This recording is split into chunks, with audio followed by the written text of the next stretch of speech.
We can be most effective when we are engaged in the political process, and there's no time like the present. One of our main goals is effective advocacy through active participation from you. Those who stand for nothing will fall for anything. Our efforts to keep you engaged and informed as to the importance of current events happening locally and abroad started 2 years ago. Our number one goal is to make a difference. We need you.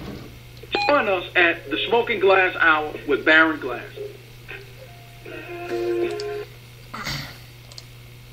Red and yellow, black and white, we are perfect in His sight. Jesus loves the little children of the world. That means He loves everyone on this earth, and He made us all equal. Children are born to love, not hate, so why teach them to hate? Children are born to see people, not their color. We are just born different with the different pigments of our skin. So don't teach your children to be racist. Good evening, everyone, and welcome to the Smoking Glass Hour with Baron Glass. We are honored to have you as a guest tonight and want to thank each of you for your faithful support. Without further delay, allow me to introduce to you Mr. Baron Glass. Mr. Glass, take it away. Good afternoon. Welcome to the Thursday night's edition of the Smoking Glass Hour with Baron Glass.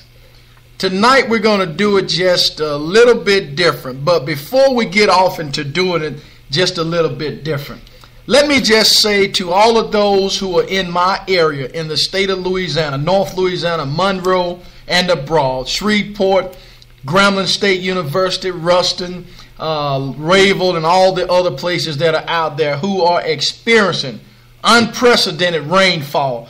We had a conversation today, us the elected officials, with the meteorologist, and he ended up indicating that before all of this is over with, we could receive anywhere in the amounts of up to 28 inches of rain. I was watching the 6 o'clock news, and it indicated that this particular rain in 2 days is almost equivalent to half amount of rain on a yearly basis. That means 6 months of rain has already been in the process for 2 days. We had a little break today with the rain. It's not raining now, but according to the meteorologists, but sometime after 12 o'clock tonight, there will be anywhere between 1 and 4 inches of additional rain, and it's not projected to stop raining until Sunday sometime. So we want to make sure that if we are praying individuals, or if we just believe in good humanity, good mankind, just send out some words of encouragement, some positive vibes, some positive influences that can basically get us over the hump. See, my family, we flooded in 1973. We flooded in 1983. And in 1991, our entire house flooded, meaning the roof to the bottom of the floor flooded. So we moved when we know a little bit about the flooding. So once again, before we get off into the program, send a prayer, send a word of encouragement to those in the state of Louisiana. We also, just one housekeeping in order. We have a millage renewal. It's not a new tax. It's for the Coward Parish school system.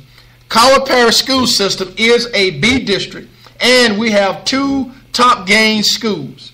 The renewal supports maintenance and general fund operations for the school system as a whole. The election is on April the 9th of 2016. Now, I will be hosting in my particular district that I represent, but it's for the entire parish, on March the 30th, 2016 at 6 o'clock p.m. If you want to know the facts, please come out and listen to all the facts. Invited guests will be the superintendent of schools, which he's already been invited, all the administrators, all of the principals, all of the teachers, all of the support workers, all of the bus drivers, and any other voter that's out there. Before you decide to say no to the future of our children, come out and listen to all of the facts before you make that decision. So once again, on March the 30th, 2016. We're going to get to the facts and make sure that you understand. Tonight, we will be joined by Miss Nikki, Bedrick, Mr. Dave Lamont, and Mr. Aaron Hopkins. Each guest tonight will discuss their own topic of concerns plaguing this place we call America. Ms. Bedrick will talk about the state violence and its impact in the black community that works. Mr. Aaron Hopkins will talk about the black community is the real stock market. And Mr. Dave Lamont from Screens from the Center will talk about Sanders' electability. Some people see it nearly impossible looking at wins and losses without context. So before we go any further, Dave Lamont, Nikki Bedrick, and Aaron Hopkins, how are you guys doing? We'll start with you, Dave. I'm doing good. How are you doing today? I'm doing fine, Dave. Miss Bedrick. I'm doing well, Baron, and you? I'm doing fine. Mr. Aaron Hopkins. Heartfelt prayers to the state of Louisiana. Thank you. Mr. Hopkins, I know you got a sore throat, so I'm going to be very limited to you. Mr. Hopkins.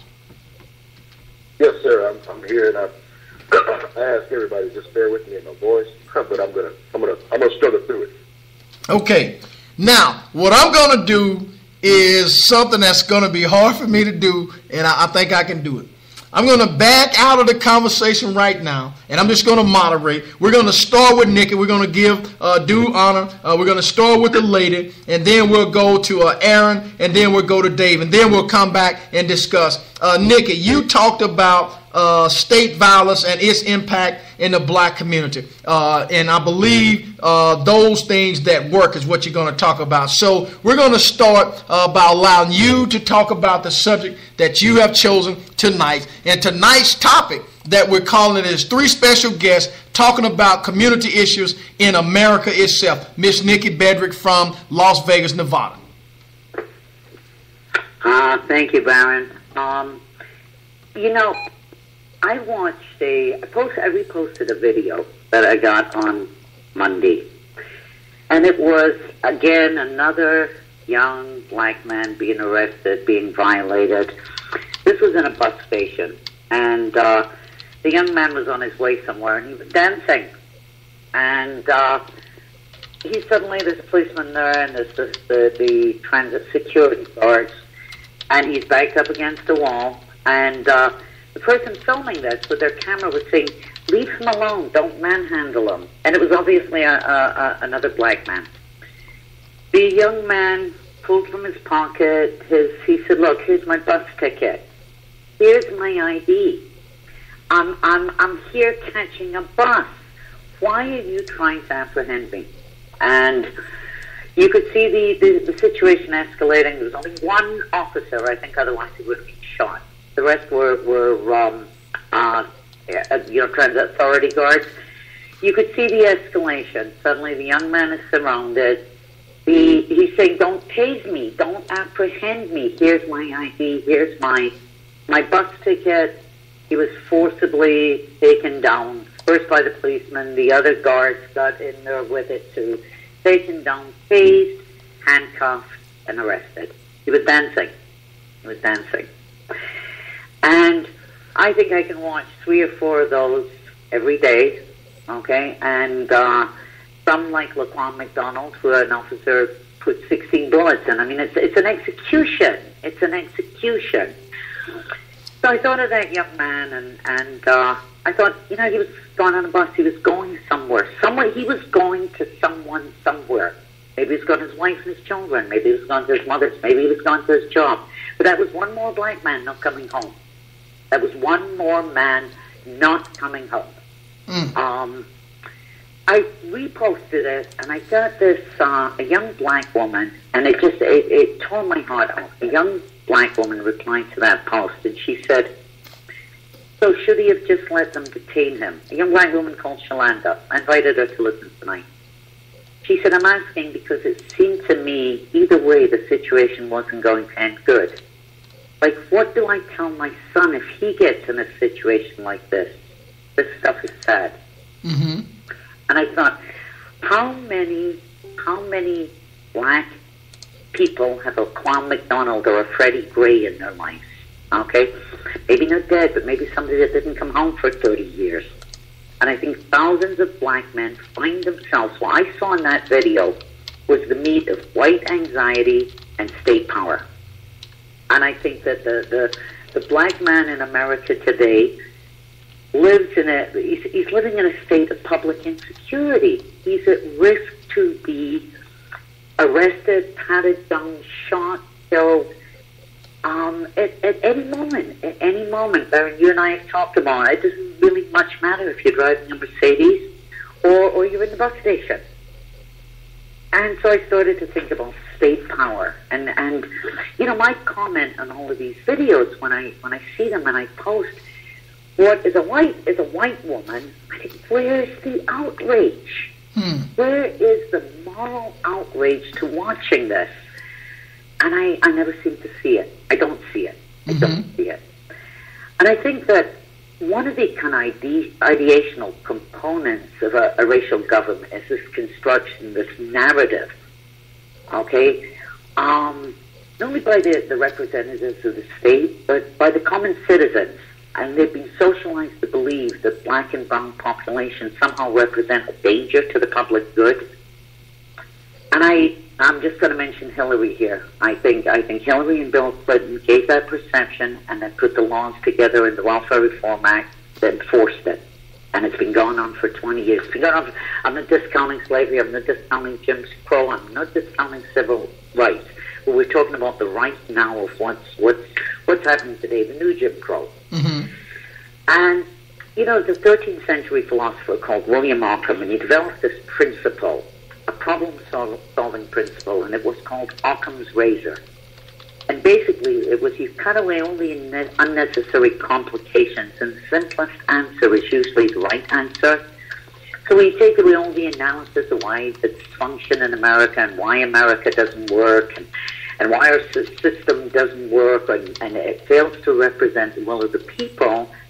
The question still remains, what if this is actually the will of the people? What if this is actually the will of the people? On an old kind of thing on Nixon, and Nixon said that there's only a minority. He said most Americans aren't marching for civil rights. Most Americans aren't in anti-war demonstrations. He said most America is the silent majority, and those are my voters. And the children became Reagan's voters.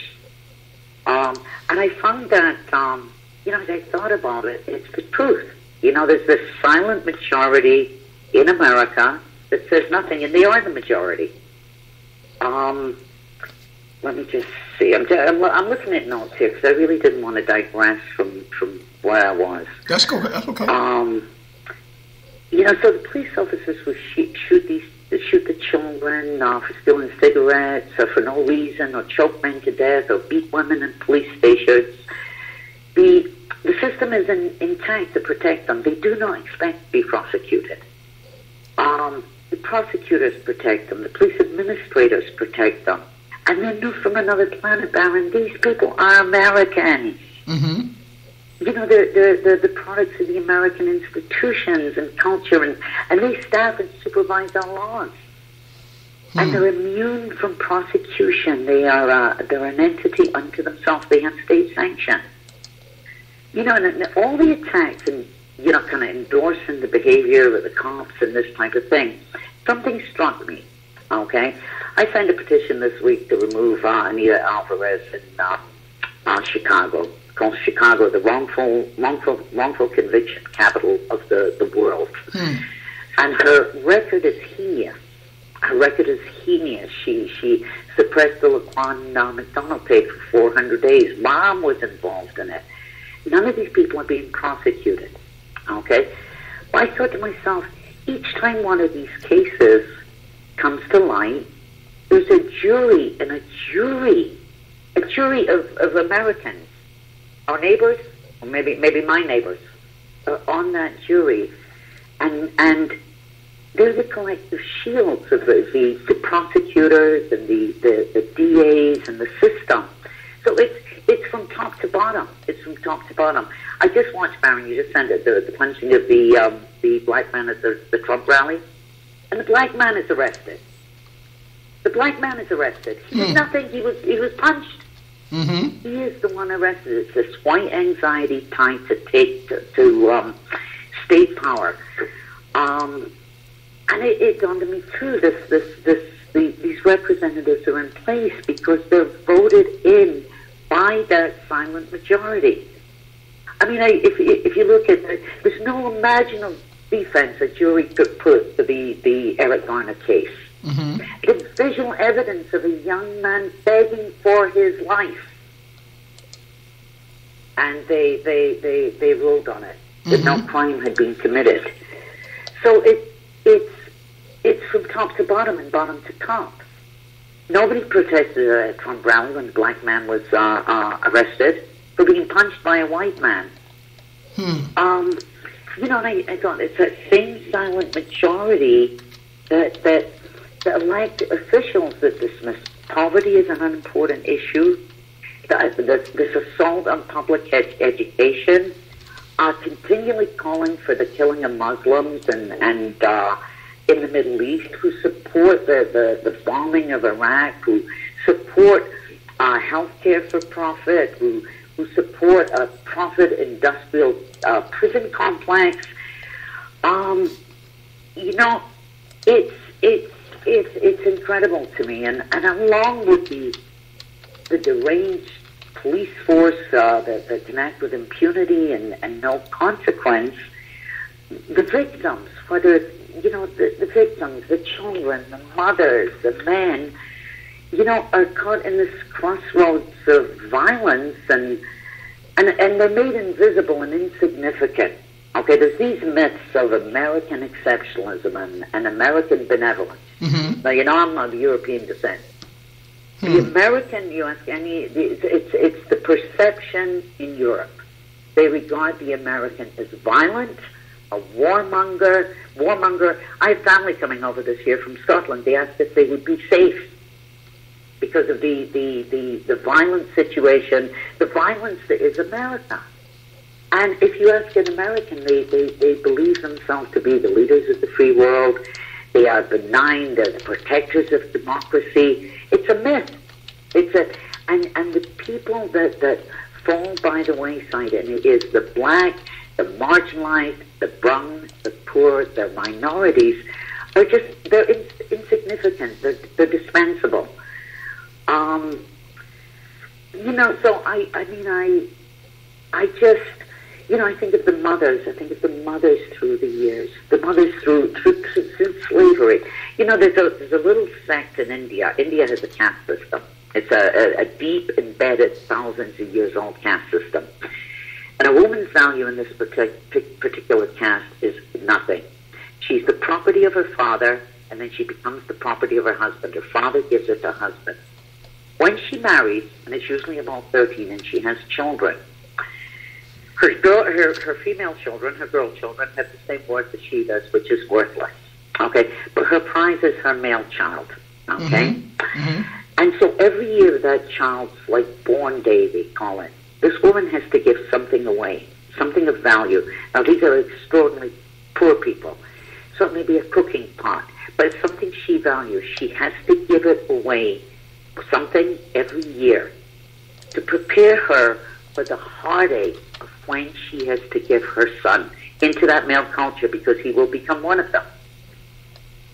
But this idea, I'm a mother. Black women, since you were put on those horrific ships and brought through the Middle Passage, have had their children ripped from them, have never known if their children could, you know, were going to stay with them. They could be sold. They could be brutalized. If I were a mother, I would hope that my daughter was never pretty, because then the raping would be more. I would hope that my son was never strong, because to be strong would be to be broken. You know, and I thought of the collective anguish through Jim Crow. If your man wasn't working, he was a vagrant, so he was picked up. He was put back into the system, back to war, back into slavery. Jim Crow.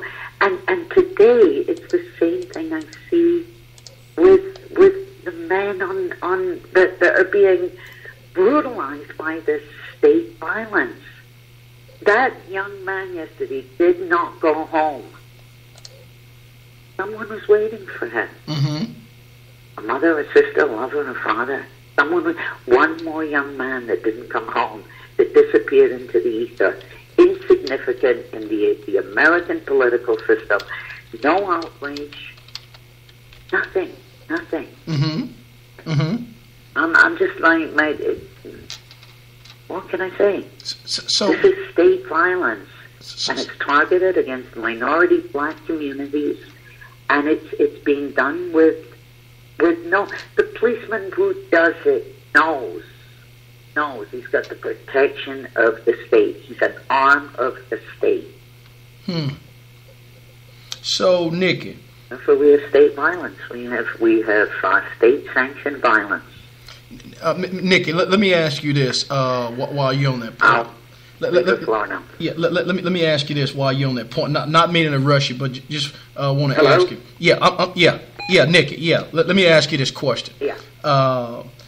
If I've been able to converse with you through the radio and conversation on Facebook as far as communication and engaging. Never met you before, but let me ask you this question because it seems that you have. Well, let me back up. It's obvious that you have passion that many people that look like me should have. It appears that you understand exactly what other people that look like me should understand. Having said that, what is it that America needs to do when it comes to the silent majority or those who are in power to understand and be as open and honest as you are about what you see from where you sit and how we can go about moving this thing called forward? Because we know that Donald Trump is talking about making America great again, when in fact, to some people that you're talking about, America has never been great. Tell me a little bit about that. Baron, I don't know. I think that racism is like a virus that is so deep. It is American history. It's in the DNA. Slavery existed in America before you signed the damn, Constitution. Thomas Jefferson was one of the ones that came up with it, that blacks were 3/5 human. I mean, it's written into the Constitution. I mean, it's written in there. And I think it was so long and so permeated through the psyche of America that there's three types of white responses that I can gather to, let's say, I've only been able to watch it once. I can watch it again now. But the shooting of the young man, Laquan McDonald, okay? And it's heinous. I mean, it's like watching an ISIS execution. Americans sit back horrified when they see ISIS sticking bullets through men on their knees. We're watching the same thing on our street, okay? The victim is black. The perpetrator is in uniform. We're horrified when we watch one of these videos that surface of ISIS. And this is, when I watched that video of that young man, that's what I thought of. That's exactly what I thought of. It was an execution. So there's three, as far as I can see, Baron, there's three kind of white reactions, and I don't know how they get to be overcome. Mm-hmm. But the first one is the vicious racist. I mean, he just is. He makes no pretension against it. He just is what he is, you know. And he's running around with a hood on, or maybe a t-shirt, jeans, but he should have a hood on. Just that one. Mm-hmm. And we all know him, and he makes no bones about how he feels or what he is. Right. And then there's the other one, and this is the one that really kind of gets me. Now, I'm white, so I live in a predominantly white world, and I talk about these things. Okay. Now here's so I'm really kind of familiar with this white response. And it's the one that always starts, so I'm no prejudice, but, okay. And looking at a video like that, them saying he should have resisted, okay. They'll kind of hypothesize about pre-existing conditions, like, well, you know, he was probably had a record. So it was a hypothesis. It's always a hypothesis. But at the end of that hypothesis, or he shouldn't have talked back, or he, you know, underneath all of it, Baron, okay, somehow there's this idea that it was his fault. The victim is to blame. Right. You know, that you know, somehow, but it will always be prefaced with, I'm no racist. Right. If they have a black friend, maybe they have a black coworker. Okay? So there's that one, and that's the hardest, that's the hardest one to peel. Because I think he's more involved in the idea that he's not racist, but, you know, I think I've said this to you before. I was married to a Jewish man, and he used to say simply, you know, if you scratch a white man, if you scratch a guy, he called them, deep enough, you'll find an anti-Semite. That's the type I'm talking about. You scratch that one deep enough, you'll find maybe not an active, but a passive bigot. So there's that, and then there's the deniers. I mean, and they're the ones that are, you know, all of this is in the past. I didn't do anything. I don't know why you pull out the race card. You know, when they're pressed, it's like they're the ones you're not happy, go back to Africa. Okay? Pull yourself up by your bootstraps. Look at the crime in your own neighborhood. You know, the Irish were slaves. There's that one. Okay? So there's that set of responses. And really, it's only, you know, Baron, I just want to say one of the things that, and I don't know how you get past that, Baron. I don't know how. Maybe you get the best legislation. I know community action. I mean, I have nothing but respect for the young organizations, Color Change, Black Lives Matter, and I would never be so presumptuous as to know what the black community has to do for itself. But I think it's political power. I think Dave probably has a great topic going there. I think it's political power. I think it's just emerging as one as a people. And forcing it, Baron, it's never going to be given. The oppressor never gives freedom. And one look at history, look at South Africa, look at all of the colonialism over Africa. What was different there was that the oppressed people were in the majority population-wise. You know, if you think of South Africa, think of Rhodesia, think of the Congo. Right. You know, they were the majority, and the white lace was up. You know, the white lace was up. Right. If you think anywhere, it's the people that themselves rise and take it, because it will never be given.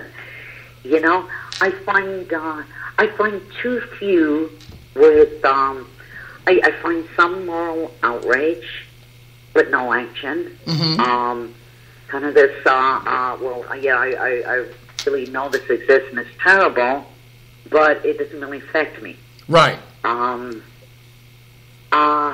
You know, I just want to say in closing, one of the things with Bernie Sanders, and I know he'll be a topic tonight, and I think it really is again, I'm going to say from a white perspective, it's the only perspective I have. But when Bernie Sanders marched, and anyone that marched in civil rights actually put their body online with the black bodies, okay? They were going to get battered and hosed and dogs, and that was moral outrage, Baron. That was moral outrage. It wasn't thinking it, it wasn't seeing it. And always when I think about Bernie Sanders, I think of him as a young man. He had that type of moral outrage that you're going to put your body with your brother and risk yours being broken as well as his. Right. You know? And it's not a thing, I think, to be discounted by the black community about Bernie Sanders. Right. Okay. This man feels moral outrage. You know? And so Baron, I don't know what the answer is. I think this it's like America's in this big comatose slumber as to what's really happening. Maybe it's one of the good things about Trump, the Trump candidacy, that he's He's taken it from the dark and really into the light as to what really is happening here. Right. Amnesty International has condemned us Right. for prison complexes, for police brutality. Against international humanitarian laws. Right. Well, I'll tell you, Nikki. And ain't nobody listening. Right. But based on what you just said, there's a response out here. DAMMIT, she just hit it out of the park. And based on what you just said, it's like nobody is listening and hearing. But before I go to our next guest, I know Mr. Corey Jackson from Baltimore, Maryland is out there listening. Corey, let me ask you this, if you're out there and you're not on mute. Do you have any eloquent response to Nikki's topic tonight, which is basically talking about state violence and its impact in the black community that work, or any other caller that's out there on the line? Mr. Corey Jackson.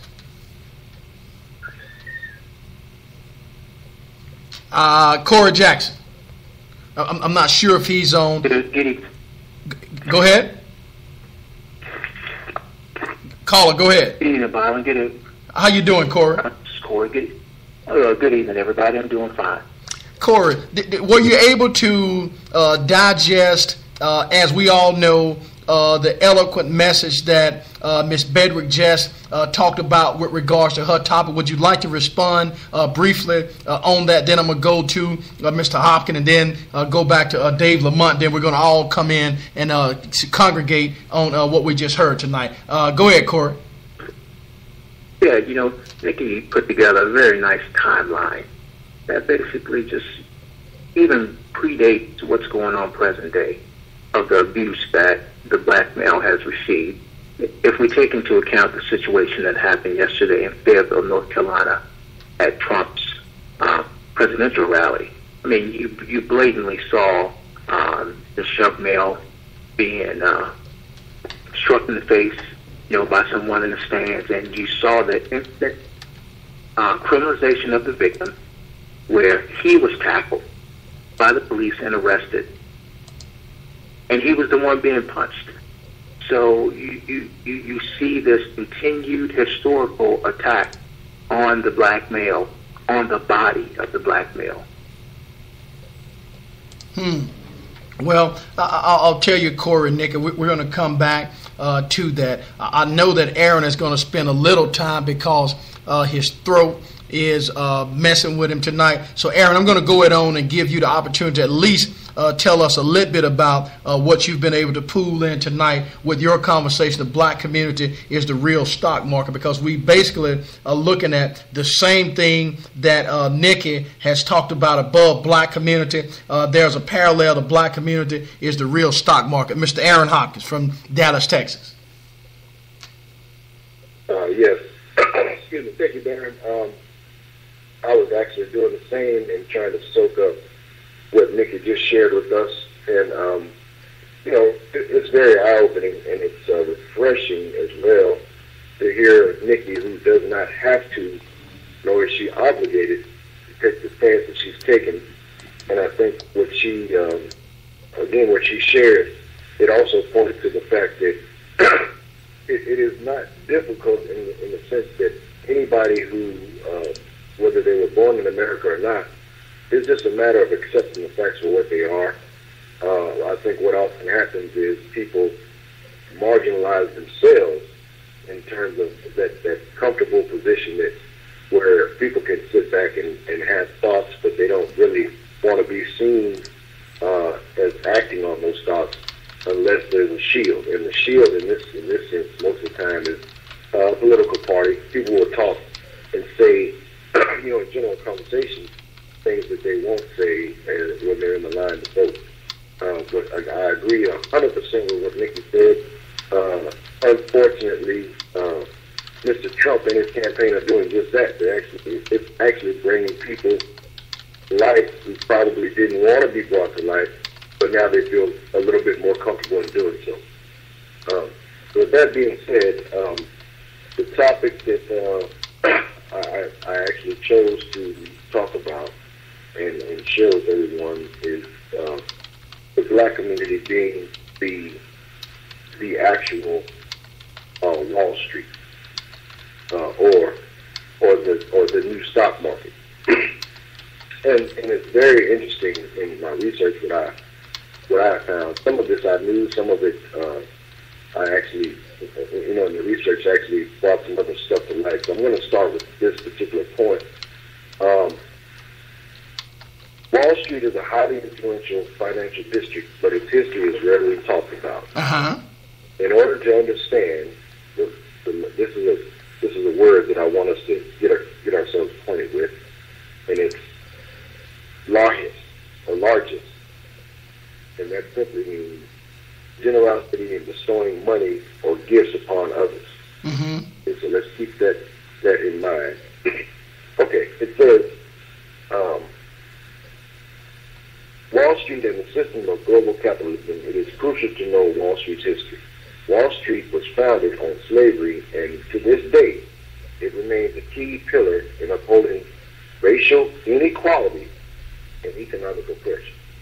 I want to put a comma there for just a second. So, and I want to go back to the reason why I came up with the topic. When I think about the black community, I think about a people, for the most part, who are totally unaware of their surroundings in terms of their own value. Somebody can come in and give us or assess what they think our value is, and we won't contest that. Mm-hmm. Let me give a little clearer example of what I mean. I can't really say that I'm angry when a person from Korea, Vietnam, China comes and sets up a storefront in our community and become, in a very short amount of time, independently rich from doing business with us, because we're almost 100% consumers, not in the mindset to produce anything for ourselves. So we're dependent on anyone who produces everyday goods, whether it be water, household product and bottled water. What I mean by that, not just not running water, but things that we take for granted a lot of times that we go out and we spend money on. These are things that at any given moment I could leave my house and in 5 minutes there'll be probably 5 to 10 convenience stores that are not owned by quote unquote American citizens. Mm-hmm. Now, it probably doesn't sound like a problem based on us being brought up in capitalism, but just think for a second. If in Louisiana, where you are, Barry, you don't really have to answer this question, but just think about it for a second. As you drive down the street, if you were to pull in to, let's just say, a gas station, and you were going to fill your car with gas, mm-hmm. and you go inside, and the person, it doesn't take you very long to figure out if the person that you go inside to pay money for your gas, if they respect you or not. It doesn't take a very long time.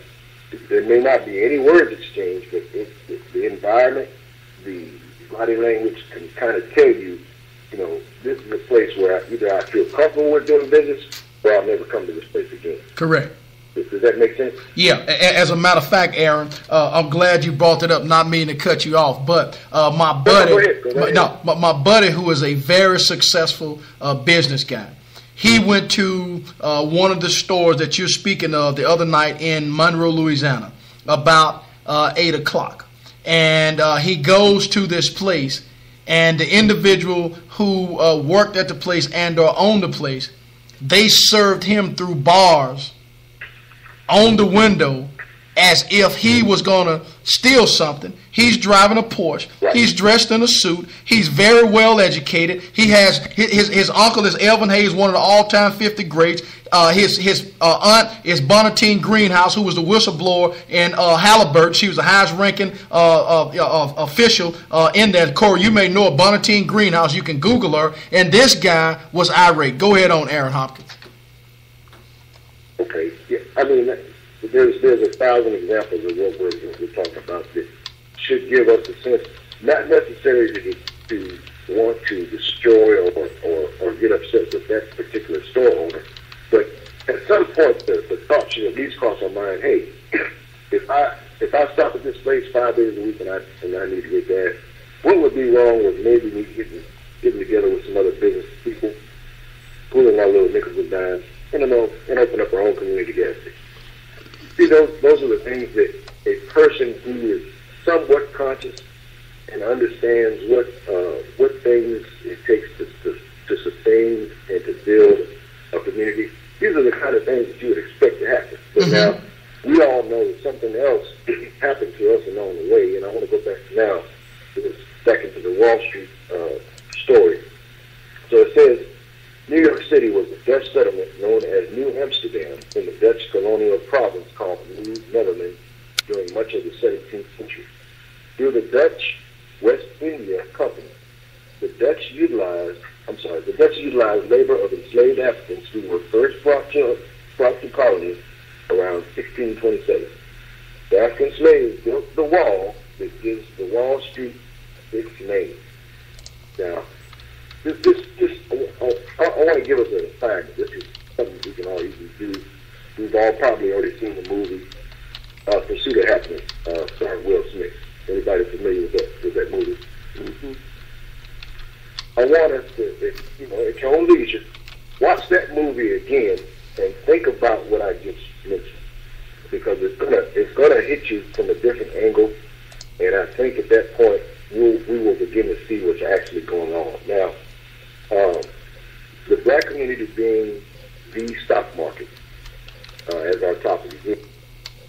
There's something to say about the trading of a human being and the value determined by somebody who's going to either purchase that person via means of currency.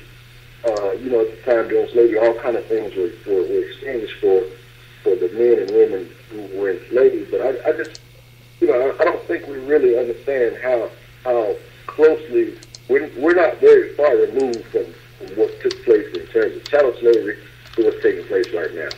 We still have people, and going back to Nikki's description of what we see in terms of the violence. In a nutshell, what we're looking at people who are moving around, don't have any value. Nobody really is going to speak out against that kind of violence because it's almost assumed that that's what should happen. So again, I said, in listening to Nikki, and I was thinking about this topic, I said, now, in order for somebody to attend the Trump rally, and because obviously there's not going to be very, very many people of color, whether they're African American, Hispanic, Native American, actually in attendance at one of these rallies. We just have to be totally honest. So for them to attend a rally, then to be treated in the way that they're treated, where it's, all of these rallies that we are seeing have been nationally televised. Uh-huh. So we have to ask the question, if this is going on right in front of everybody's eyes, and I think Nikki asked the question as best as it can be asked, there has to be some sort of moral conscience present in not just those who are suffering the violence, but how can someone actually justify being a person who is actually probably leaving the event and being punched by somebody who is actually one of the people who would at the same time say, let's make America great again. Uh-huh. It's some things for us to actually think about, but, and I'm going to try to tie my deal up here because I want to hear some days.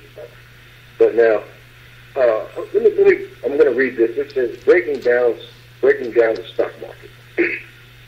The stock market lets investors participate in the financial achievement of the companies whose shares they hold.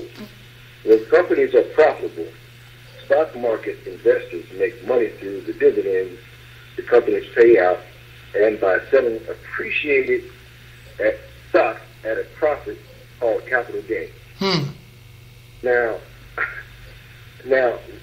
the reason that doesn't, after what we started discussing and then reading it, and we're talking about stock in terms of human beings who did not decide or determine what their own value was. And think about that.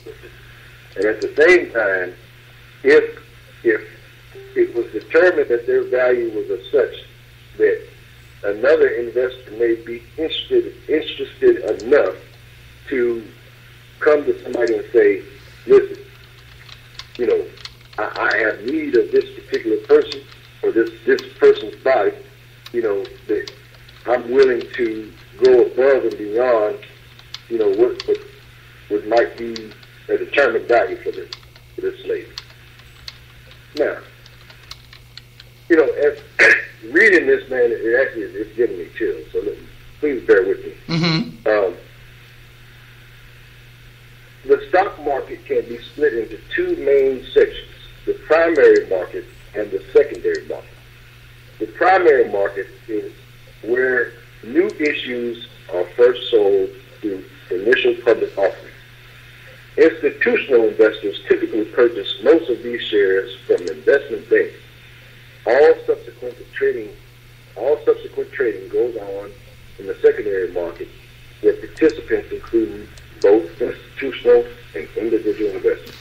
Now, Senator Hillary Clinton, on a couple of nights ago when we were discussing the private prisons and the bill that was signed into law by President Bill Clinton, it's almost crystal clear that when these people view us, particularly in the black community, not only in the black community, particularly in the black community, we're actually viewed as a stock being traded that can bring riches to those who would be investors. Now, it sounds harsh, but this is just reality. And the reason I'm putting it and presenting it this way is because Nikki also pointed out something that's crystal clear. In the world of business in America, capitalism itself, there are no morals and there are no principles that are, for lack of a better word, anything is fair game. So when we ask questions like, it doesn't seem that somebody should have, you know, at least the conscience to say it's not right how people are being treated. Mm-hmm. And of course, the answer to this question is yes, but not in business, not in the structure that America has when it comes to how business is done. Mm-hmm. Why is it, if we just look at the current state of politics, and we've all seen mudslinging before, we've all seen, you know, quote unquote, dirty politics, or things are brought up in people's past or history to basically get, you know, the popularity of that one who's an opponent to go down. Okay? So, in a nutshell, if we think about politics in the way that we're currently seeing it, in my mind, and this is, of course, my version, and this is my mind, everybody's just wanting to put themselves in a position to benefit financially from the common stock. I mean, it sounds simplistic, but and again, I want to hear from Dave, because I know Dave is a political mind. I'm not that much of a political mind. I actually have recently, you know, I've gotten involved in politics probably in the last 10 years, but I'm more of a spiritual-minded person, if that makes any sense. But, you know, everybody, if they have a chance, go back and watch the movie, Pursuit of Happiness. Uh-huh. And pull up any information you can find on Wall Street was founded on slavery, and I promise you, it's going to open our minds a whole lot to what's going on, and it's going to answer some of the questions that we're asking. And hopefully somebody will get something out of what we're sharing. Right. And again, Baron, I apologize for you can hear my voice, but Aaron, no need to apologize because it takes effort and it takes courage to get on and do what you're doing. So no apologies needed. But before I go to Dave Lamont, I want to give Nikki, Corey Jackson. I know Larry Bell is out there from Montgomery, Louisiana. There may be some other callers that are out there being alerted. So if is there anybody out there who would like to comment on Mr. Aaron Hopkins' topic, the black community is the real stock market, you may do so at this time. I'll pause briefly. Corey Jackson. I know I have to give Corey a moment to come off of mute. Miss Nikki Bedrick, are you out there still? Yes, I am, Barry. Okay, let me ask you this, Nikki, just briefly. When I ask the question, it's not because you don't know it. I have to ask it this way. Based on what Aaron has said from where he sit and what he see, do you, as an individual who is totally opposite from him and from where he's speaking from, do you understand that? And if so, do you think that other Americans understand his point of view, which is trying to not be anti, but create more pro within the community itself? Oh, I absolutely understand where Aaron is coming from. I do. You know, one of the things he said when he was lighting, it was actually a block down on Wall Street. It was one of the ports of entry where the slaves were sold. And I think I read pretty much just recently what Aaron was, the article that Aaron was referring to. But as he was talking, and I was thinking, I read, now this statistic may be off, I need to check it, but I think it may be right. Aaron, it costs $240,000 a year to house one prisoner. Exactly. Okay. I think it's the right statistics. Okay, and at a point in history, when the Clintons passed the Pine Bill, when the welfare reform bill was passed at the same time, and the mass incarceration of black men started, the private prison industry started at the same time. We didn't have a privatized prison before that. I think today, I would liken what's happening today. I mean, people are making billions of dollars with these prisons being filled. Okay, you ever get stuck and get a ticket, and like I drive from Las Vegas to California. There's these small towns I go through, and I kind of know from making the drive so often that the cops have a quota they got to make, right? Mm-hmm. Ticket, revenue for the city, okay, revenue for the small town. You kind of know it, okay, and you hope you're not revenue that day. I think those black bodies that you put in their revenue. I think Aaron's absolutely so correct in what he's saying, and then linking it back then. And it's always been like that. It's always been like that for the black man. You've always been a source of slavery, free labor, cotton, tobacco. America was the biggest producer of cotton in the world and exporting it when they had institutionalized slavery. Yes, I'm with Aaron totally on where he is. Okay. I'll tell you, which brings me to this next position. Aaron, you and Nikki both have talked about the oppressed, so to speak, the suppressed, so to speak, the disenfranchised, and the likes. We know that we have numerous candidates that are running. It's now down to, I believe, 6 or 7. We have Hillary, we have Bernie, we have Donald, we have Ted, we have Marco, and we have Kasich. Okay, of those 5 or 6, we know that some are talking this language and some are talking the other language. Dave Lamont tonight will talk about Sanders' electability.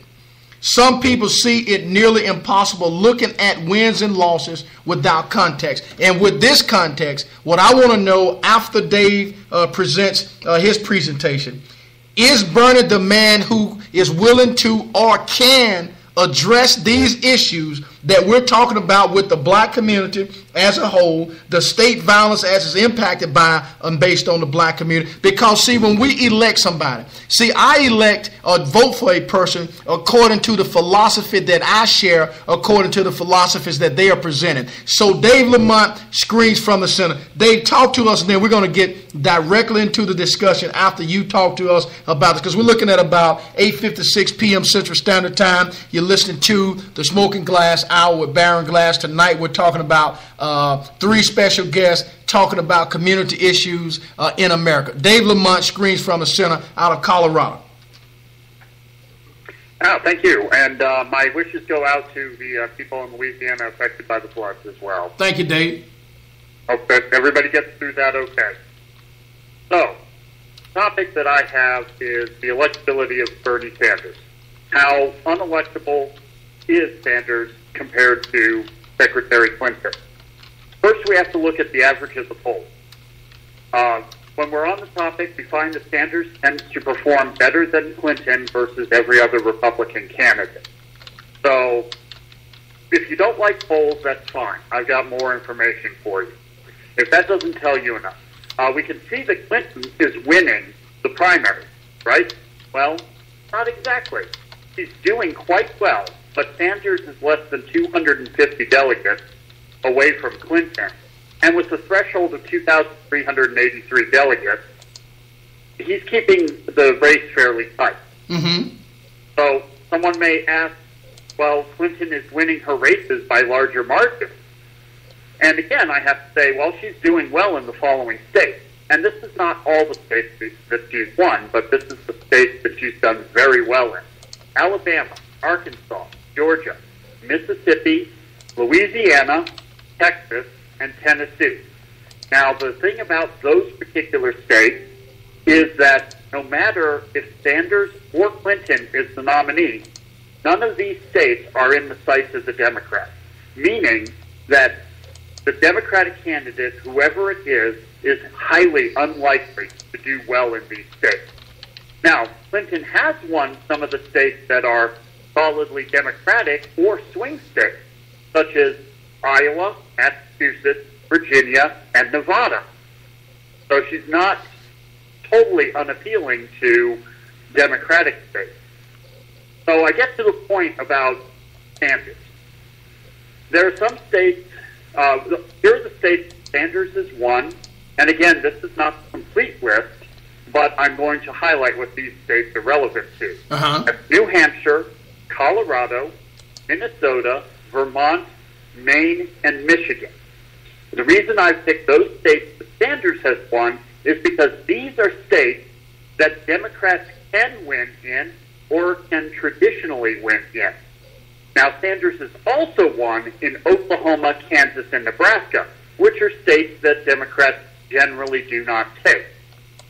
So this means that even though most of these small margin victories in these blue or purple states, they may, most went to Sanders, some went to Clinton, but the ones that Clinton won in, she only won within 5 points, including states like Iowa, which she only won by 0.2%.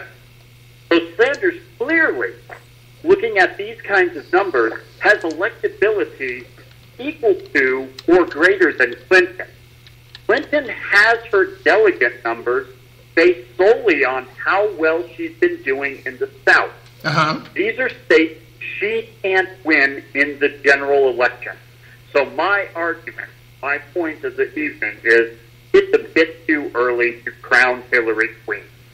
Which, Dave, it goes back to the show we did the other night. If people look, and I hope that there are many people that's out there who will focus and hone in on what you just said.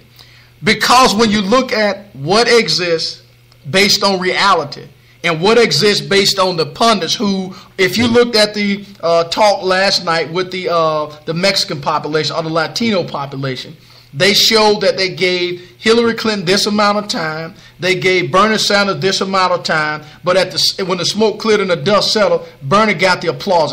It is apparent to me that Hillary may be the most established. She may be the one that's the most well known, but she cannot match the ability that Sanders has to engage with people and get them involved, engage in what's going on. So, Dave, let me ask you this. Based on what Nikki has indicated, along with Aaron and Corey, do you feel that Bernie is the one that would at least bring these issues to the forefront? And the reason why I say at least, because Nikki and I were engaged in the conversation today on Facebook when one of my good friends, Diane, basically indicated that Sanders, the problem is that he can't get elected, which is totally not true. Talk to me, Dave. Well, the thing is, with Sanders, we have seen indications, and we have seen proof in his speeches early on in his campaign. Black Lives Matter jumped in on some of his events and took over, and Bernie stepped aside and let them have the mic. Now, there's a YouTube video going on that took place about a week and a half ago where he let a Native American speaker, a Native American questioner, speak for about 10 to 15 minutes before he responded to the question. Now, I don't think that Clinton, for instance, would have the humility to allow someone to take up that much time at a political rally, particularly just someone who was in the audience asking a question. Mm-hmm. So I think that Dave, goes can I interject something? There's two videos. Absolutely. Oh, there's two videos of Hillary. I mean, the show. It's one is just recently, about a week ago, a young girl kind of gate crushed or it was a $1 dinner, and she held up the sign. Hillary was addressing the his fundraiser. And the young girl held up the sign, and it said, "I am not a super predator." Okay? So, and she interrupted Hillary, and she said, "I want you to apologize. I'm not a super predator." And Hillary was visibly flustered, and she said, "Well, I've never been asked that question before." So the girl said again, "I want you to apologize. I'm not a super predator." These are some really brave young people. Mm-hmm. I see one at the Trump rally, put himself there too. These are young activists out there doing this. And Hillary, the guards now came, forcibly removed the girl, okay? Hillary didn't answer her question. She said, "I've never been asked that before." And she turned back to her audience as the girl was being removed and said, "Back to the issues." Exactly. That goes and there was the other one where that really incredibly brave young girl did it. Also, these young women are going in, and she's not responding to them. She's having them removed. That's exactly my point. I was at one of the early Sanders rallies in Denver, and I was literally 10 feet away from Sanders filming, and it's up on my YouTube page. And the closeness that he has with the audience that he's speaking to, and the way that he connects, I find to be a very positive thing. Now, if he were elected president, I don't think that the accessibility that he gives as a candidate will necessarily be carried over, because we do know that Garfield was, I believe it was Garfield, was assassinated because, people could walk into the White House back in those days. But it does make me feel good that we have a candidate who will let the smallest voices be heard. And I think that candidate is Sanders. Well, I know Aaron Hopkins say that he saw the video, Dave, that you're talking about. Aaron, are you out there? Would you like to talk about that video as well? Well, Dave actually just mentioned what I was going to say about the video. The video has been around for maybe a little over a month, but what I saw and what's interesting is what Dave just mentioned. It's not the fact that there was somebody there who wanted to ask a question. It's the fact that the man gave the person a chance to address what the concern was. And historically, when people are there or at a, whether it's a town hall meeting, whether it's an actual event that one of the candidates is putting on, they're not in the mindset to even entertain a person asking a question or making a statement. So I agree with Nikki on the boldness and the courage that it takes, one, to just show up knowing. It's not like she was there, the young lady that was at Senator Clinton's event. It's not like she was there and nobody could see the sign she had. So, in other words, and the same with what Dave mentioned in terms of Senator Sanders, this was a gentleman who was obviously disturbed in what he was saying to Senator Sanders. So, again, either the candidates that are running for office, either they have a will to listen to what the concerns of the people or they don't. And unfortunately, history says that Senator Clinton has timing that says when it's convenient, then she'll lend an ear. But when it's not convenient, these things don't matter. So I think, of course, Senator Sanders has to make up for that thing. So, Dave, again, we know that I believe somebody had the math added up with Ohio and I believe it was California and some other state, which added up, I think it equated to about, I believe, 800 and some odd delegates.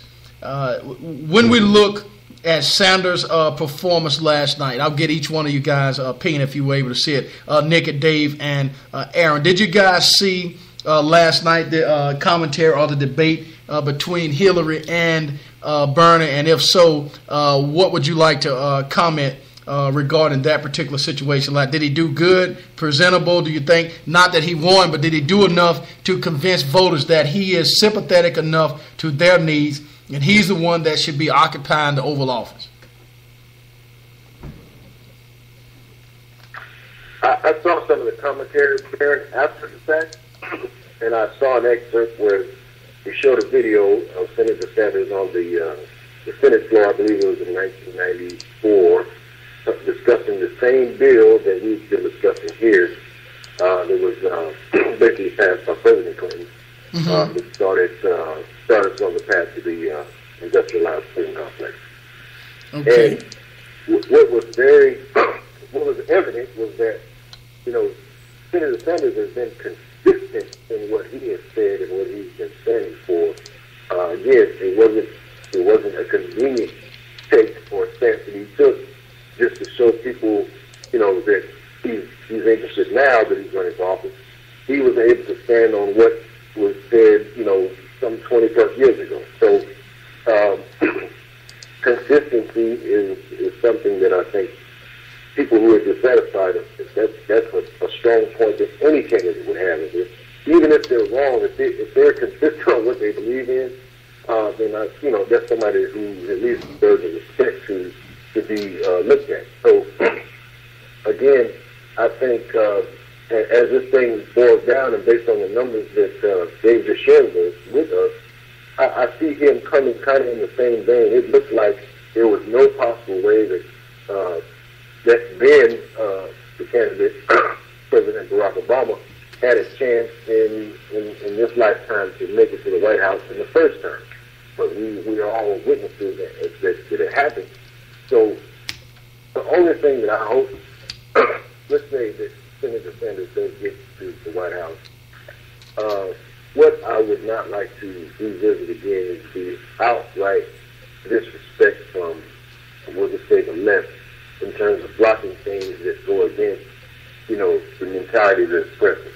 Mm-hmm. Well, let's talk a little bit about this, Aaron, Dave, and Nikki. I'm not sure if we are so wrong and everybody else is so right. Nick, I'm going to start with you. Tell us what you think about Dr. Ben Carson's endorsement of Donald Trump. I think Dr. Ben Carson is a psychiatrist. Okay. I mean, beginning and end of it. He's flip-flop. He's all over the place. He's delusional sometimes. Probably a very nice man, but I think he needs a psychiatrist. Well, and the reason why I asked that, Nikki, because Aaron talked about the other night that, and you did too, some of the clergy who are being misguided and misled and misguiding and misleading the people. Now, Carson grew up on public assistance. Carson grew up just like most of those kids who are growing up now. And in his platform, he wanted to dismantle all of those programs that actually helped and benefited him. How on God's green earth can a man who has actually experienced all of these things that we're talking about and support a candidate who wants to dismantle all of those things that helped him while he was experiencing all of those things that he experienced that we're talking about tonight? I'll start with you, Nick, and then I'll go to Dave, then I'll go to Aaron. There's a great comment by, I think it was James Baldwin, okay, and he said, the measure of how successful I am in America is how white I become. And I think that is Dr. Ben's problem. I wasn't joking when I said I think he needs a psychiatrist. Okay, whatever his need for acceptance, whatever his need to disown. I mean, it's psychological fact. Some of us disown that part of ourselves that we find distasteful, we don't like. For him to disown that is usually indication of some kind of little personality split. But how can you? How can you? You may never want to revisit it. You may never want to go back to live there. You may a million other things. But you, at that level, when there's 13% of the population are I don't know what percentage again, Baron. I don't know what percentage of the black population fall into real poverty, but it's huge. You know, and Dr. Ben Carson is a black man who's succeeded in the white world in America. Okay, Nikki, let me ask you this. It's along those lines. I couldn't explain it any other way. Right. Yeah. Any rationale for myself to understand. Right. And let me switch gears. Then I'm gonna come back to Dave. Aaron, do you understand what Nikki just said? I'm almost certain you do, because I just heard her say something that's very interesting. Sometimes people disown things about themselves and or things that made them who they are to be accepted by those who are on the other side, so-called elite or one percenters, or want to fit in with the overall population. Do you agree with that, Aaron? Absolutely. And it's really sad, Baron, but I'm going to say it like this. You know, there's that loner syndrome I think that a lot of people suffer from that says, rather than fight against what is popular, I'll just go ahead and fit in. Now, there's several different problems with that. One is, to me, the outright lack of appreciation for his mother, who struggled to get him to a place where, regardless of what she had to do to get him there, she got him there. He didn't do it on his own. Whatever program was present, it afforded him the ability to get to the level that he's at right now. So, you know, there is some signs, Nikki, and you're absolutely right, of some mental instability that make him. I mean, it's not like he got hit in the head with a coconut on Gilligan's Island and got a speech.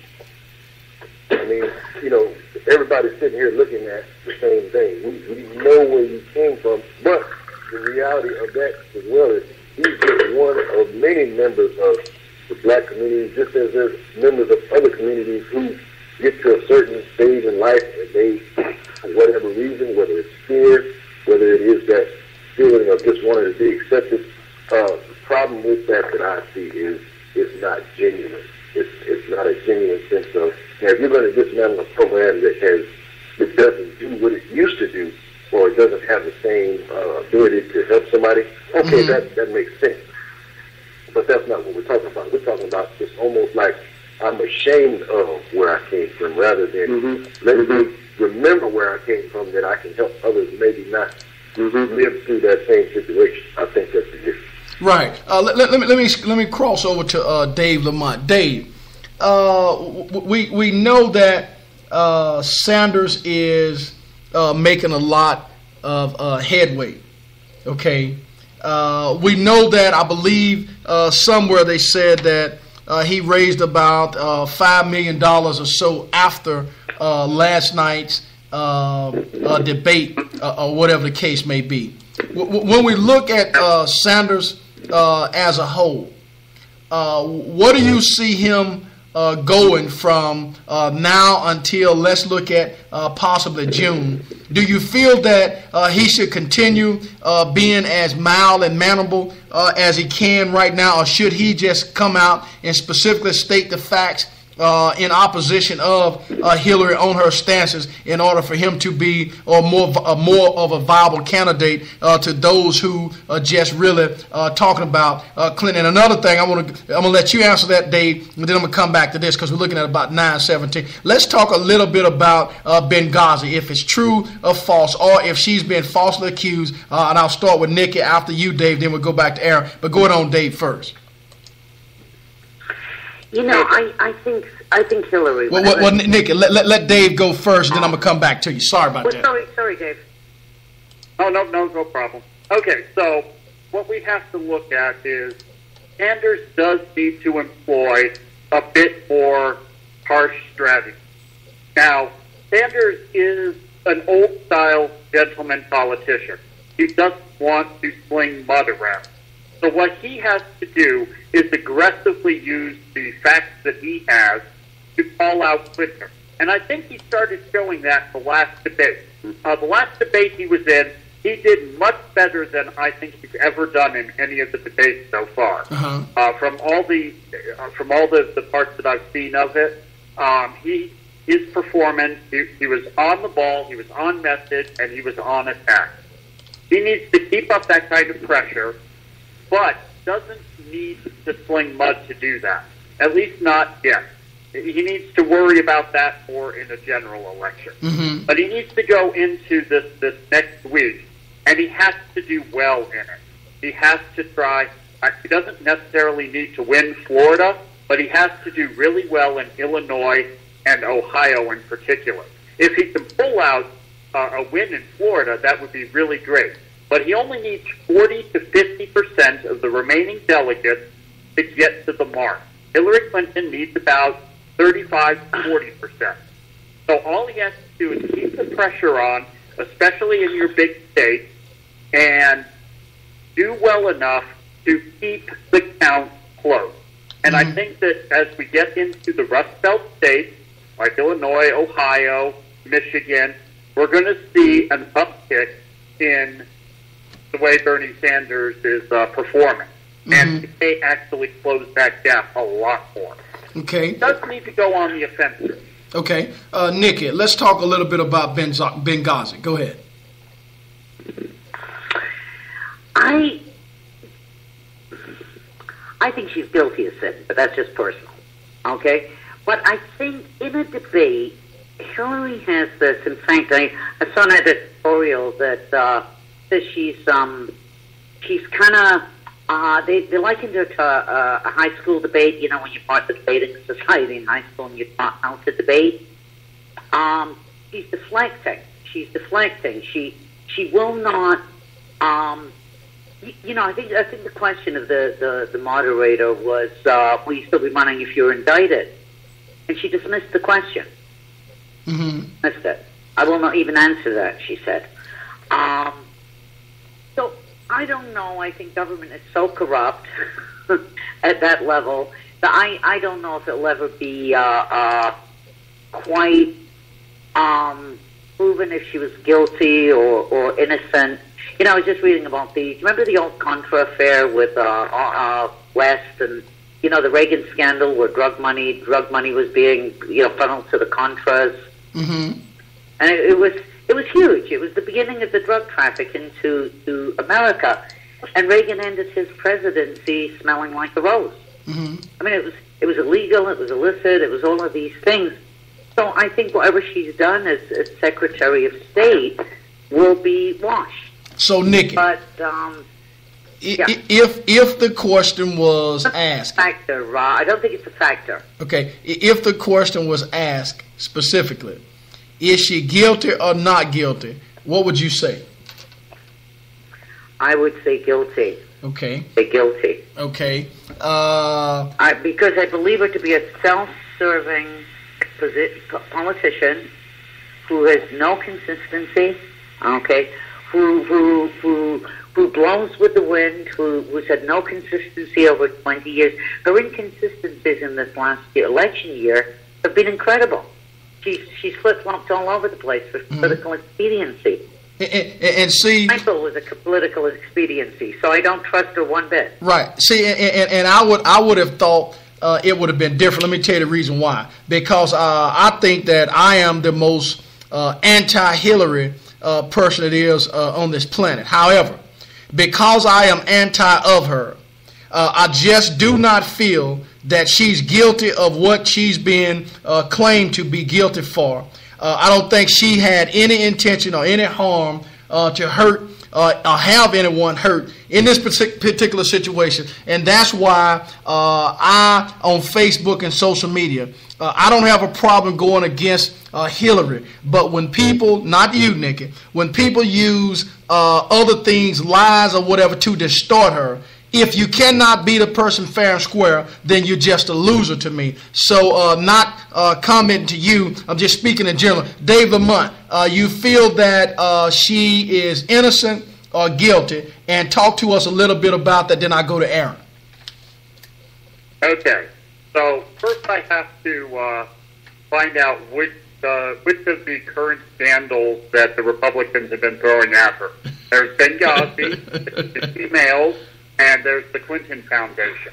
So I'm going to answer all of those with the really quickly. The Benghazi scandal, there's nothing there. We've had 7 investigations. She didn't have those people killed. She didn't try to get those people killed. The conspiracy around it is total nonsense. She is not guilty. As for her emails, she is no more guilty than President Bush, Secretary Rice, and Secretary Colin Powell. So, not guilty, again. Not pass classified information in an unsecure fashion. And as for the Clinton Foundation scandal, that may be the only thing that has some teeth to it. And specifically, did foreign governments donate money, in quotes, to the Clinton Foundation to receive favor while Secretary Clinton was in the State Department? And the answer to that is actually probably. I'll tell you, Dave. I'll tell you. Just responding to you. That's correct. It's personal prejudice in action here.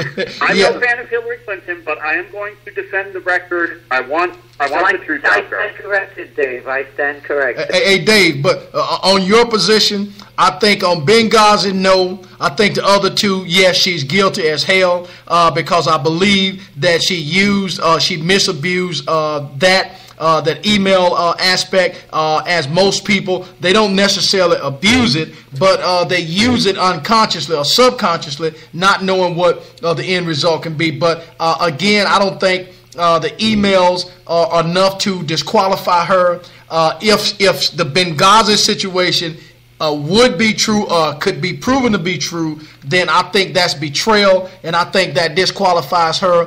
The foundation, just because other people are doing it, I don't feel that she should be doing it if she knows that it's wrong. However, if there's no laws or no ethics violation being broken, because like Bernie says, when people give you something, they expect something in return. And here's the deal. If Dave Lamont gives me something today, I know that at some point I owe Dave a favor, but I decide and determine when that favor is going to be. I'm not going to go out and rob a bank because I gave Dave Lamont $50 or $100 or $1 million.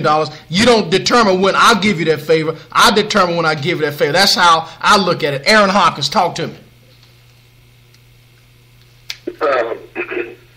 I like the way Dave about thinking that there's several different scandals that are actually being used to defame Senator Clinton. Now, I'll say this. From my standpoint, with Benghazi, I think she is guilty by association, but I don't believe she is the architect, nor do I believe that she held any position that would encourage, of course, innocent people's lives to be lost. But the question you asked, Barrett, actually leads into something that we're going to have to visit down the road, and that's America's foreign policy. See, there's things that happen that malign other countries based on the ideas and the actual things that America has on the agenda that we may not see coming to light for years after it was actually set up.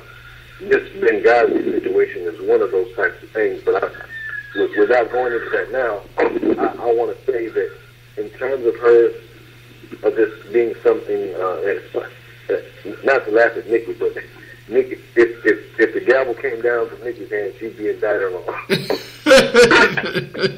Yes. I'll claim female whatever on that one. No, Nikki. Hey, you are entitled. That woman I would want around my man. Okay.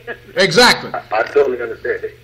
And again, I'm like everybody else. I am not standing in support of Senator Clinton. However, I just feel like if a person is wrong, then they should suffer the consequences. But if they're guilty of something and they're just being accused of something, they deserve the chance to be found, guilty or innocent. That's for the most part what I'm saying about that. And Aaron, wouldn't that be wonderful if that were applied with equality to our society? Absolutely. We wouldn't be be talking right now. No, we wouldn't, would we? So let me ask you this, Dan. Switch the gears, because I've just been alerted. We got about actually 33 minutes left because we went on and did it for 2 full hours. So if you guys want to continue to engage, we can. I want to ask this question. We know that I know Aaron Hopkins and I probably will agree on this, and not to say that Nick and Dave won't, but it's because of the positions that we've taken in the past on previous shows. We know that racism has never died. And some want you to believe that it never existed or it no longer exists. When you look at the Donald Trumpster himself, I feel that what he is allowed to happen now has been dormant. And as a result of him coming out and speaking so forcefully and allowing other people to follow him, he is now electrifying that particular populace within this country. Nick, I'm going to start with you. What is it that we can do on social media to call out those, even if they are our friends, to call them out and let them know that if you are a supporter of the devil, or you're lying in the bed with the devil, then you are the devil yourself. If you are lying in the bed with Donald Trump, then you have to hold some of his values to the core, because we hold some of Bernie Sanders' values to the core. So it's no way to run away from that. When we look at Trump himself, what can we do on social media, Nikki, in your opinion, to try to dispel some of this buffoonery that's going on? I think what can we do but call it. It's really, have you engaged with some of the supporters of Donald Trump, Aaron? Yeah, Have you had any engagement on social media with them? Yeah, but I try to have as little as possible, because, see, I'm like this, Nikki. As long as there's logic in the conversation, I can go all day. But once logic leaves, I'm no longer part of it. So most of them don't have logic.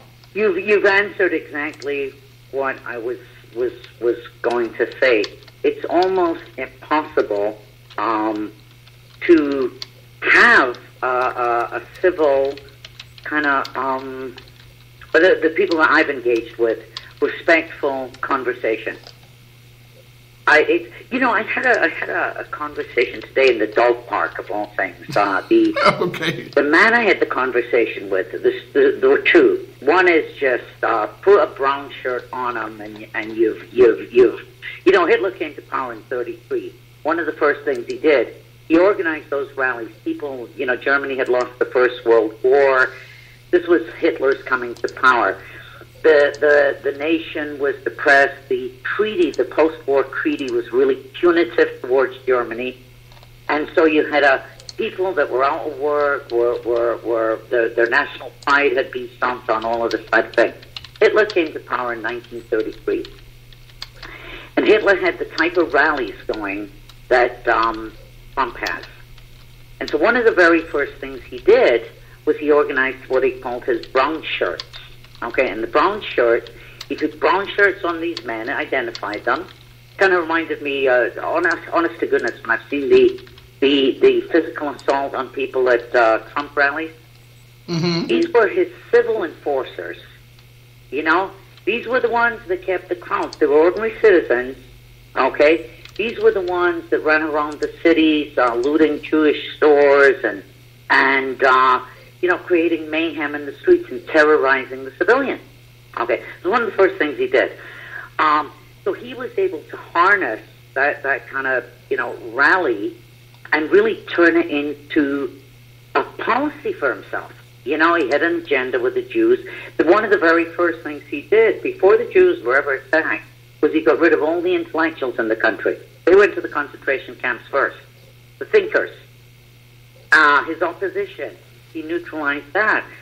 So there's a fervency with the Trump supporters. But anyway, the conversation I had, so this guy was a Jewish attorney from New York, okay, quite liberal. And his very words today, he said, I don't think, no, he claimed no prejudice, and I don't think he really had any. But he said, I don't think Trump would be a bad thing, really, he said, because he's destroying the Republican Party. He'll bring the country to a point like a civil war, and maybe that's a good thing. So I said, Emil, are you considering voting for him? And he said, yes. This was a man who was an attorney. I think he had a doctorate in economics. I said, you got to be, you have to be kidding me. No. So the reasoning behind, I absolutely agree that I call it unleash the beast. I mean, Trump has given legitimate license to people. I read this article on authoritarianism, and not the authoritarian themselves, but the type of person that follows an authoritarian. And there's three components that Trump has activated. Okay, one is domestic fear. Okay, fear of ISIS, fear of we've got to go in and bomb them. We've got to go. The Islamophobia. Okay, so he's mobilized that. I mean, you'll hear Trump supporters say, I'm afraid of a terrorist attack, and I've come back and said, you're more likely to go down your block and get shot. We kill each other at the rate of 90 people a day. But that doesn't. So he's been able to really harness this Islamophobia. He's been able to harness the anti-Hispanic feeling, immigration. Okay, building the wall. I mean, people are going for this, and then the marginalized. I don't know how. I think you just keep talking against it, but I don't know. I mean, it's. I wonder sometimes if Trump loses the election, where are these people going? To another country. Yeah, where are these people going? I don't think these people are going away. I agree 100%, which I think as an entertainer and a marketer, that's exactly what he wanted to do. And then again, maybe he wanted to let people know that, they say, hey, the South is going to rise again, and or all of this bigotry and all this other stuff will continue to exist. Dave Lamont, what do you think? I think what he appeals to, Baron, is the white American, okay, who would really, in his great dream, the South will rise again. What is that? We'll get slavery back. Right. What does that mean? The South will rise again. We will make America great again when it had no immigrants and I don't mean white immigrants, they were always welcome, but no Hispanics, no people of color. We're going to take America back. Your people will go back to where they belong, which is the plantations. The Hispanics will go back to Spain. I mean, who talks about dipping bullets in pig's blood and going shooting an enemy? But I mean, so harness those three kind of latent things that sit in American society, you know, and it's frightening. It's quite frightening. Right. I hear you out there, Aaron Hopkins. Where will those people go? I hear you, Aaron. Go ahead. All right. No, it's Corey. Go ahead, Corey. You know, Trump has awakened what I would call the American beast. And he's awakened the populace of people, just like Nikki said. He's awakened a populace of people that feel that blacks, Hispanics, minorities as a whole are the reason why they are in the position that they're in. Mm-hmm. It's because of the blacks. It's because of the Hispanics that I don't have a job. It's because of affordable health care that I don't have insurance. And so what he has done, he's tapped into and awakened this beast, if you will, and now all these people are awakened, they're empowered, they're energized, and now you see them acting out at his rallies. You see them being totally unlogical in any type of debate, whether it be in person or on social media. What it brings about for me is this. Let's say if Donald Trump was elected president, we literally will reenact the Wild Wild West, because these Looney Tunes are going to feel like, with Trump, we have our country back. We have it back, and we're never, ever going to let it go again. So they're going to fight tooth and nail. And I've never felt like I needed a gun to protect myself.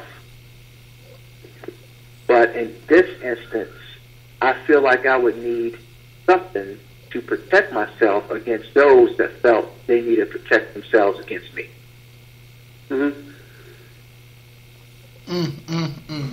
Well, I'll tell you, Corey, you and Nikki do not have to convince me. I think those naysayers or those deniers or those ones that are out there who specifically and intentionally lie, they may have to be convinced.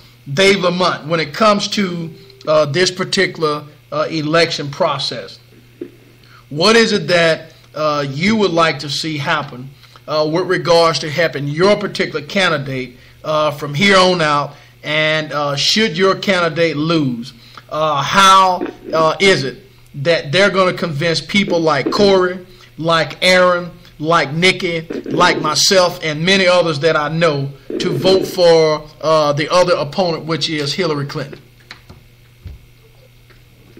Well,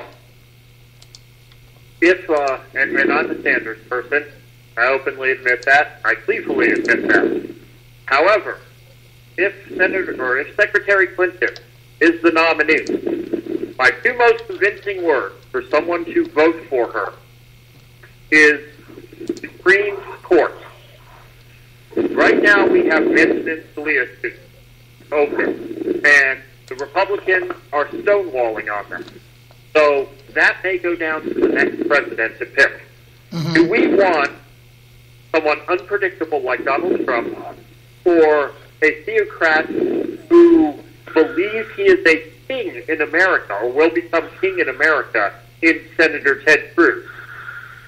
Or do we want someone like Hillary Clinton, who, while I have many differences with her policies, and while I think she will just be a centrist Democrat, the one thing that I am assured of is that her pick for the Supreme Court will be 100 times better than the pick of any of those other people. And that's just one seat. Mm-hmm. There could be as many as 3 or 4 seats come open. This could affect the Supreme Court. This could affect justice for minorities. This could affect climate change. This could affect so many things for an entire generation. There is no other candidate to me other than Secretary Clinton or Senator Sanders.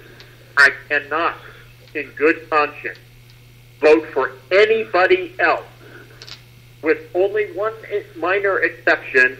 If my state is solidly Democrat or solidly Republican, I may vote for Jill Stein over Hillary Clinton. But that's only if I'm certain that the Democrat will take my state.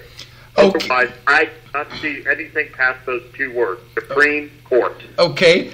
Nikki Bedrick, did he make a good argument to convince you to consider? Yes, yes. I really listened intently, Dave. I listened intently. The last 20 years of court decisions have been so punitive, so punitive. We need a liberal court. We certainly don't need who a Trump or a Cruz would elect to the court. For a centrist court. Yeah. Okay. Okay. Aaron Hopkins, were you convinced? Telling a compelling point, Dave. Never thought of it. Aaron Hopkins, were you convinced? Somewhat. But I want to say, I want to put a little bit different spin on it from the Trump perspective. Hey, Aaron. Before you put your perspective, I understand everything that Dave is saying. But my philosophy is this. When I have always been faced with two evils, there's no lesser of the two evils. I choose neither. So I'm willing to live by the decision that I've made.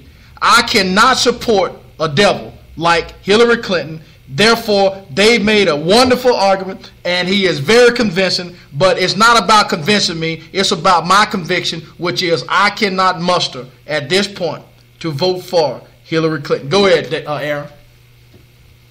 Well, you and I, we agree quite a bit, Baron, on that statement you just made, and it actually does, it goes right into the direction that I wanted to take my statement in, and that is, many people don't realize or look at Donald Trump. They're looking at him now as a presidential candidate, but they're not looking at the businessman mentality of Donald Trump. And I'm going to tell you this, again, from my perspective. He's more dangerous outside of the White House than he would be inside. Exactly. For this reason. If he, based on what everybody has already said in terms of the mentality that he's been able to muster, not even really muster, he's actually just pulled the cover off, so to speak, on the way a lot of people think, who are now bold enough to show it. Let's just go ahead and say that either Senator Sanders or even Senator Clinton wins the White House. And you ask the question, what happens to all the people who came out in support of a Trump? Now, Trump, the businessman and the marketer, now can go into all these areas where people show their dissatisfaction and now go back to doing business again in terms of anything Trump branded now goes up in its value. Let's go. We started out by talking about stock and its value, and in terms of somebody like a Donald Trump, I really think that this probably may make a few people angry for me to say this, but I'm going to say it anyway. I think this man is hoodwinking the entire country by even running for president. There's a movie called Wag the Dog. I don't know if anybody on here has seen it or is familiar with it, but it's basically telling us, Dave, I'm sure you're familiar, and you know where I'm going with this. The very fact that man is running in the way that he's running, there's no, it's like, I think Court said it a while ago, you're basically just unleashing everything that will lead to chaos. So, what type of presidency could this man really have? I don't see that there's anything that says any other country, any ally would stand behind this guy in the White House. But I really think that he has more interest in what he can do after the fact, not in the White House. Now, that's just my perspective. I could be wrong, but I don't. History, I think, might back me up on this. That's my take. Corey Jackson. Well, let me do it this way. Do we have any other caller that's out there? We're looking at about 9:45 p.m. Central Standard Time that would like to engage in the conversation. Again, we don't like to force anybody to talk. We're glad that you're out there on the lines. We want to make sure that you do have the opportunity to speak if you call in. So I'm going to pause briefly. If you're out there and you want to come in, you may do so. Callers. Byron, this is Corey. I'm like you, in the terms of if Hillary was to win over Bernie, I'm very uncertain that she could get my vote because I don't see her. I see her as detrimental. I see her as a liar. I see her as a criminal, and I see her as a fraud, especially for the black community. So if my vote is so important, if it has that much weight, why should I freely give it to her? And Corey Jackson, you because it's personal with me based on how they have tried to use people that look like me who are not as smart to see and read between the lines. Now, I got to tease my good friend Nikki Bedrick out there. Nikki, what is it that Corey, Aaron, and I can do to draw you back in our corner? Because it looks like we're losing you tonight, and I want to make sure we don't lose you. That's a joke, but on the serious side, go ahead, Nikki. When I said a compelling argument, and I've listened with great respect to. Dave did good. Learning with what's being said tonight. And I said it's a very compelling argument, but I couldn't in my heart anywhere vote for Hillary Clinton. I couldn't do it. I not only believe she's duplicitous and a criminal.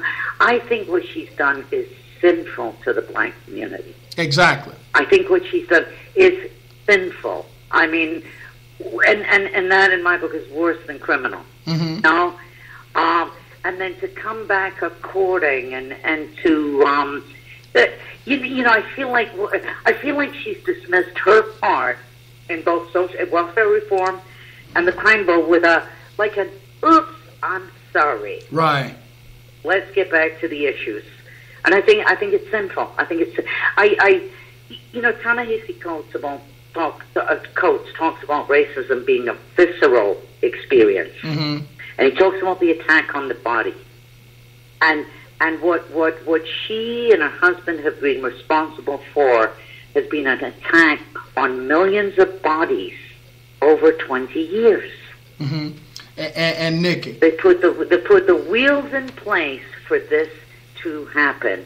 That doesn't get an oops, I'm sorry anywhere. Right. And what I won't do is should Bernie not prevail and Senator Clinton does, I will not denounce her in the general.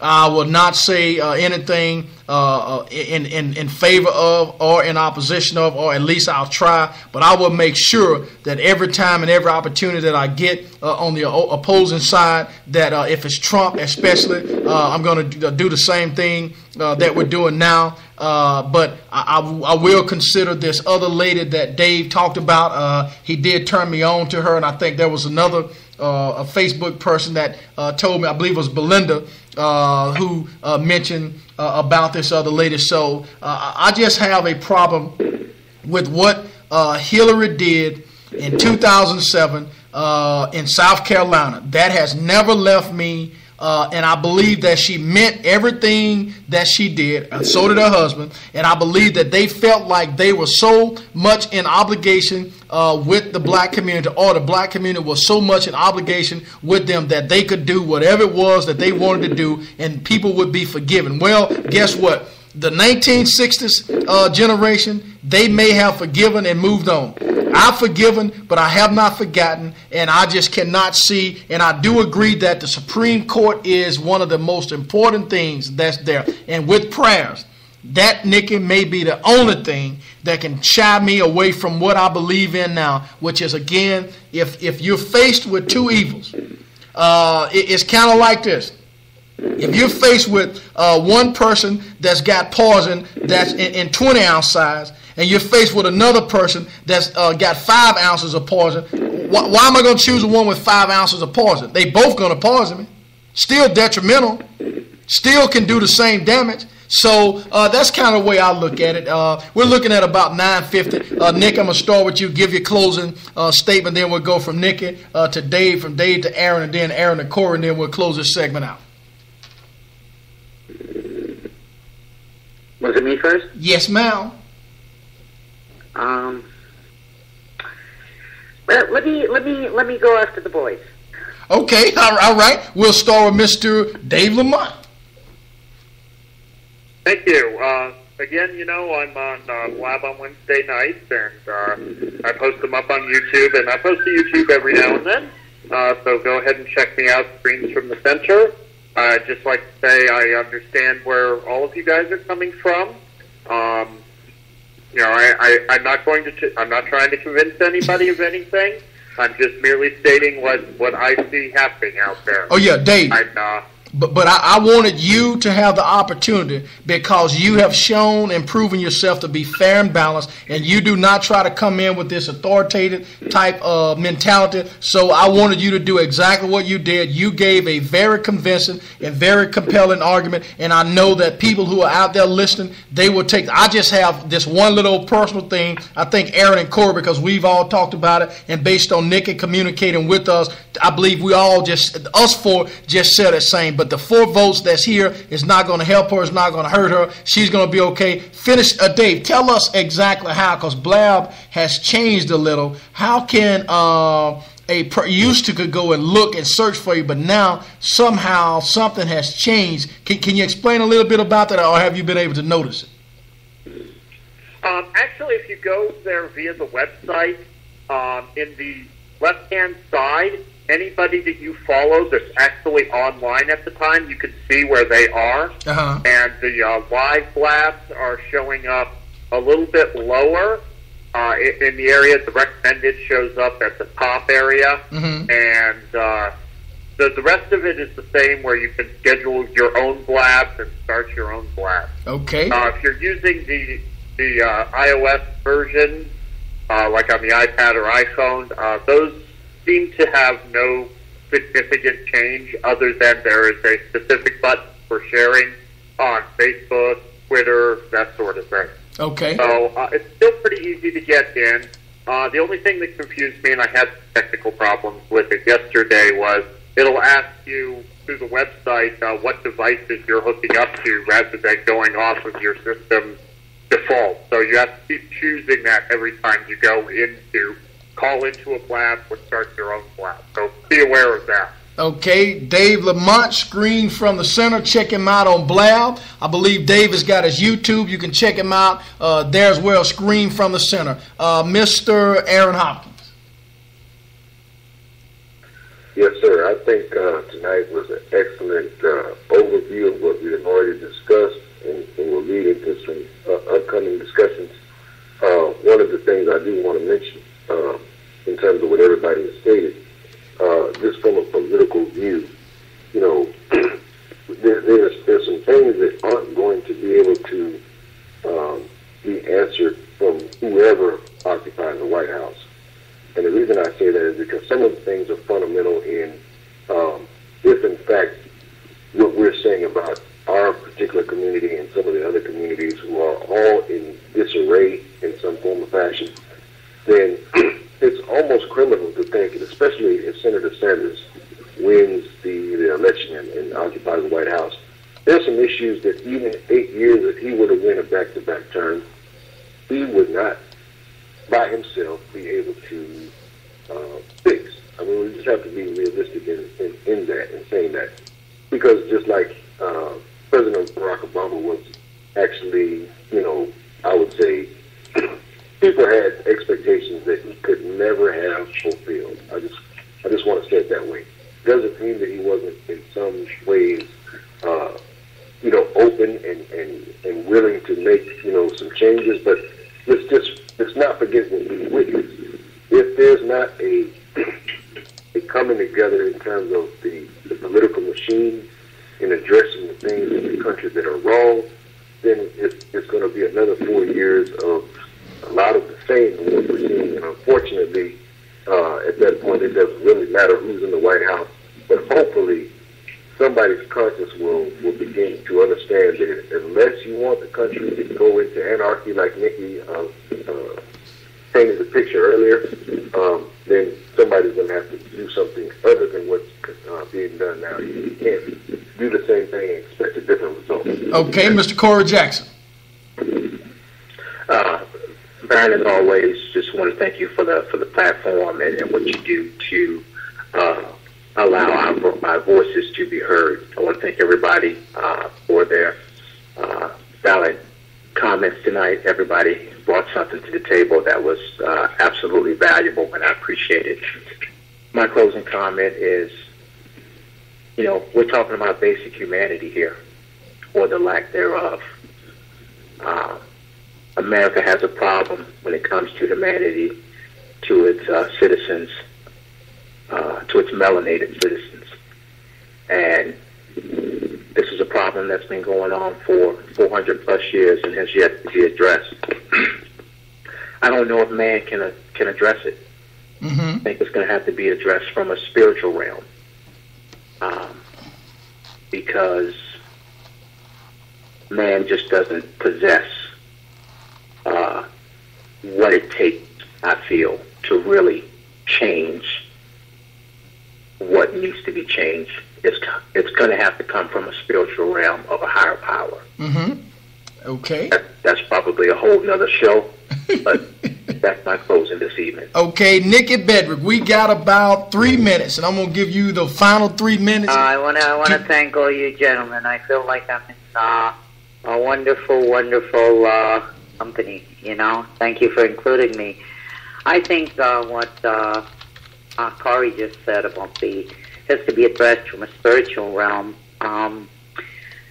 I think maybe one of God's intentions for us is to become conscious as human beings, and the ones, there's a great line in Scripture that says, "When we know better, we do better."